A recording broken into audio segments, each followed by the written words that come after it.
May 29, Monday of the 7th week of Easter. A reading from the Holy Gospel according to John. The disciples said to Jesus, "Now you are talking plainly, and not in any figure of speech. Now we realize that you know everything, and that you do not need to have anyone question you. Because of this, we believe that you came from God." Jesus answered them, "Do you believe now?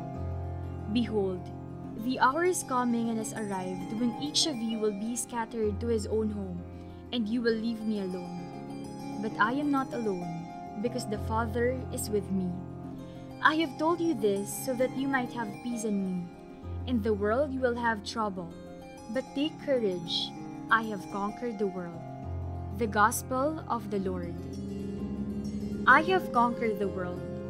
In John, the world has different connotations. It may mean the natural world created by God or humanity that lives in the world. But often, the world has a negative meaning.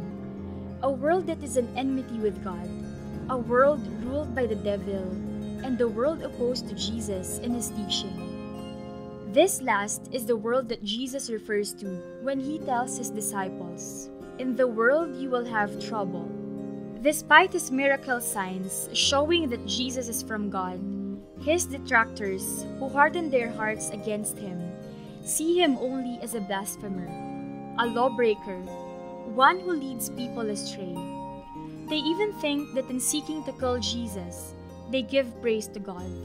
Now, the faithful disciples share the fate of the Master, and later in persecuting them as well. Their persecutors will think that they are doing the will of God. But Jesus says, "Take courage, I have conquered the world." Indeed, his enemies will succeed to have him put to death, but his death will be his vindication. Indeed, his enemies will succeed to have him put to death, but his death will be his vindication. He will rise again, which is the Father's glorification of his Son. His death, the sign of his total love, also marks the defeat of the devil and the world that prefers darkness, because its deeds are evil. What are your fears? What do you fear most? Do you draw courage from your faith in Jesus, who has conquered the world?